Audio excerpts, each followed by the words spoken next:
అయోధ్య హిందువులదే అనడానికి సాక్ష్యమేంటి? అసలు శ్రీరాముడు పుట్టాడు, ఇక్కడే జన్మించాడు అనడానికి ఆధారాలేంటి? అయోధ్య మనకు దక్కడానికి కారణమెవరు? అసలు కేసు ఎలా గెలిచాం? ఒక అంధుడి మాటలు నమ్మి జడ్జి అయోధ్య రామ మందిరానికి ఓకే చెప్పేశాడా? ఆ వ్యక్తి చూపించిన ఆధారాలు ఏంటి? అసలేం జరిగింది?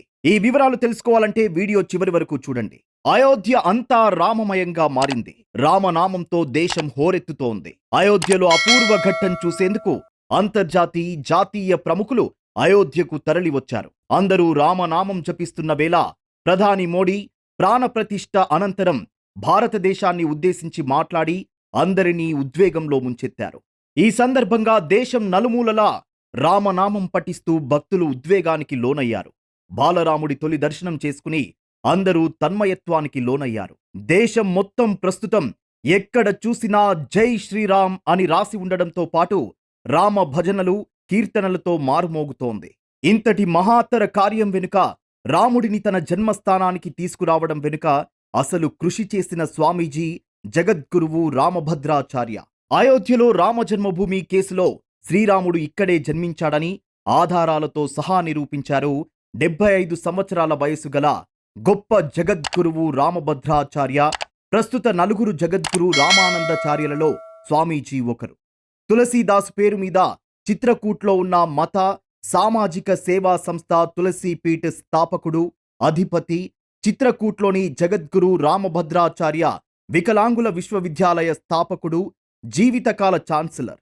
ఇది 4 రకాల వికలాంగ విద్యార్థులకు ప్రత్యేకంగా గ్రాడ్యుయేట్, పోస్ట్ గ్రాడ్యుయేట్ కోర్సులను అందిస్తుంది. రామభద్రాచార్య 2 నెలల వయస్సు నుండి అంధులు. అయినా సరే ఆయన 22 భాషలను మాట్లాడగలరు. స్వామీజీ సంస్కృత, హిందీ, అవధి, మైథిలి భాషలతో పాటు అనేక ఇతర భాషలలో ఆశు కవి మరియు రచయిత. 4 పురాణ కవితలు, తులసీదాసు రామచరితమానస్, హనుమాన్ చాలీసా గ్రంథాలపై హిందీ వ్యాఖ్యానాలు, అష్టాధ్యాయ పద్యాలకు సంస్కృత వ్యాఖ్యానం, ప్రస్థానత్రయం గ్రంథాలపై సంస్కృత వ్యాఖ్యానాలతో సహా 230కు పైగా పుస్తకాలు, 50 పత్రాలను రచించారు. శ్రీరామ జన్మభూమి కేసులో శ్రీరాముడు ఇక్కడే జన్మించాడని నిరూపించేందుకు హైకోర్టులో 441 సాక్ష్యాలను ఇచ్చారు. స్వామీజీ ఇచ్చిన 441 సాక్ష్యాధారాలలో 437 కోర్టు అంగీకరించింది. 300 మంది న్యాయవాదులతో నిండిన కోర్టులో ప్రత్యర్థి న్యాయవాది గురుదేవ్ను నిశ్శబ్దం చేయడానికి, కలవర పెట్టడానికి ఎటువంటి రాయిని వదిలిపెట్టలేదు. రామచరిత మానస్లో రామజన్మభూమి ప్రస్తావన ఏమైనా ఉందా అని అడిగారు. అప్పుడు గురుదేవ్ శ్రీ రామభద్రాచార్యజీ శ్రీరామ జన్మభూమి ప్రస్తావన ఉన్న సెయింట్ తులసీదాస్ చాపాయిని వివరించారు. ఆ తర్వాత లాయర్ శ్రీరాముడు ఇక్కడే పుట్టాడనడానికి వేదాల్లో ఉన్న ఆధారాలు ఏంటని ప్రశ్నించారు. దీనికి సమాధానంగా శ్రీరామభద్రాచార్యజీ అథర్వేదంలోని 2వ మంత్రం 10వ కాండ 31వ అనువాదంలో నిదర్శనమని చెప్పారు.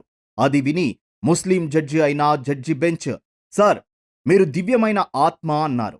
రాముడు పుట్టలేదని సోనియా గాంధీ కోర్టులో అఫిడవిట్ దాఖలు చేసినప్పుడు శ్రీ రామభద్రాచార్యజీ నాటి ప్రధాని మన్మోహన్ సింగ్కి మీ గురు గ్రంథ సాహిబ్లో రాముడి పేరు 5600 సార్లు ప్రస్తావించబడింది అని వ్రాశారు.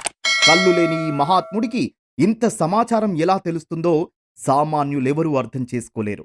నేను అంధుడిని కాను, నేను అంధుడిని అనే రాయితీని ఎప్పుడూ తీసుకోలేదు. నేను శ్రీరాముడిని చాలా దగ్గరగా చూస్తాను అని ఇంటర్వ్యూలో చెప్పారు. ఇటువంటి నిజమైన రామభక్తుడి సంకల్పం గొప్పది. అందుకే ఇవాళ అయోధ్యలో బాలరాముడు కొలువుదీరగలిగాడు.